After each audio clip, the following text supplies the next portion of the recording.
In this video, I will cover how to answer questions when people ask them while you're giving your short or full endorsement. Now, before I go into it, I want to emphasize that questions are good. If people are asking questions, it means A, they're listening to you, so nice work on using your endorsement script. And B, it means there is some sort of interest on their part. Something is processing in their mind where they are interested. So the best way to answer these questions is to relate it back to the business and the concepts as a whole. And so a mistake I made when I first got in the business is I would get very detail oriented and start talking about the products and the compensation plan and this and that. And during this endorsement process, this is not the time to do it. Save that for when you're presenting or introducing the business or doing the final Q&A to get them signed up in the business.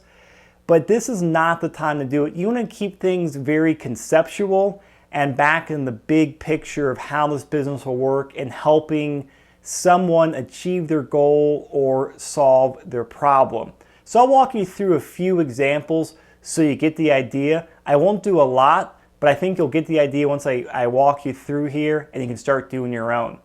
So since I'm with a nutrition company, I get the question a lot, something like, what makes these nutrition products different? Or can you actually make money with nutrition products?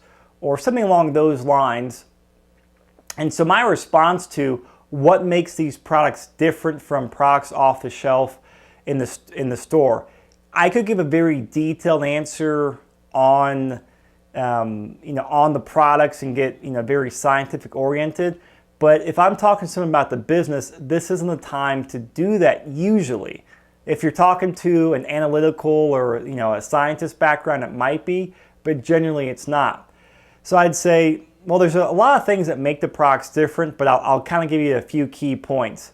The first one is we have over 600 elite and Olympic athletes who actually use these products, not because they're paid to, but because these products actually help them go out there and perform better and recover faster. How many athletes out there, wearing the the Nike logo shirt, are they wearing that because that shirt actually helps them drive the golf ball farther or get more vertical when they're slam dunking the basketball? No, it doesn't. They're getting paid ever how many millions of dollars to wear that logo and to wear that hat.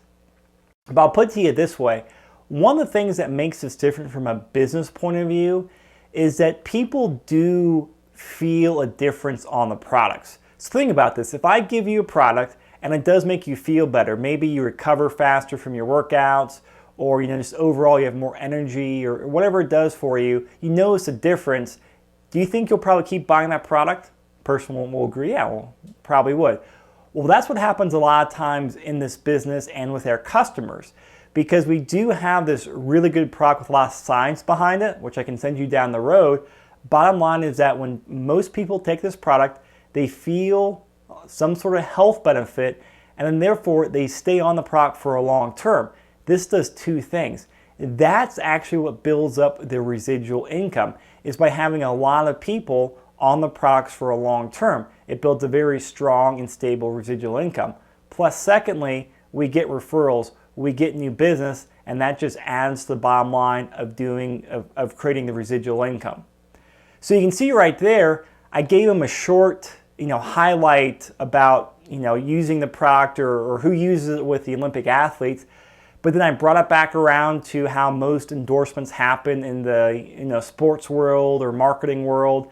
And then I brought it back around to the business point of view of saying, hey, look, this helps people stay on this and it builds back to the residual income.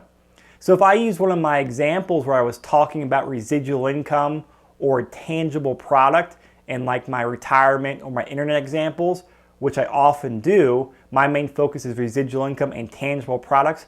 I get good results of that because people are like, you know what, that makes sense. And it gets them focused off that little detail they're on or working on all the little details and back to the big picture of, hey, this can help you build a very strong residual income like it did for me or like it's done for a lot of other people. A lot of times, that's how I answer that question in the endorsement process. Now, down the road, or maybe after that conversation, I might send them information on the Olympic athletes who use the videos or use our products. Or I might send them a video on the science behind our products to get the more details, or it might be something we explore further while they're in the final closing steps of joining the business. I'm not saying I'm avoiding the question, it's just not the time to get into a real detailed answer now. You give them a couple brief highlights and you bring it back around the concepts and you bring it back around to the business focus of it. And here's another example, because I've heard this before. I don't hear it much anymore because now I think it's the way I carry myself, but I'm sure you've heard it or you will hear this or people say it to you.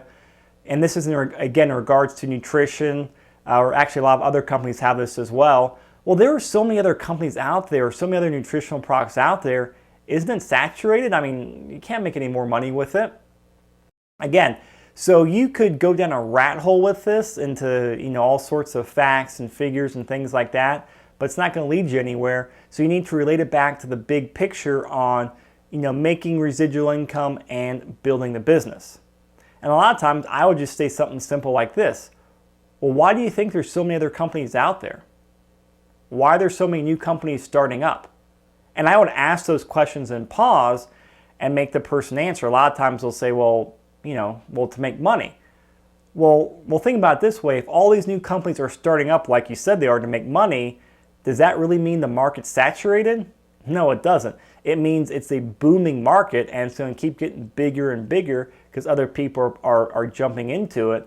But the thing is we've got a very unique product that no one else has, and that gives us an advantage. So it is competitive out there, but any industry where there's a lot of money to be made or there's a growing interest in there, it's going to be competitive. It's not like we're going to know some big secret that no one else does about this potential $100 billion market and we're the only people with information on there. Let's get real, that's not going to happen.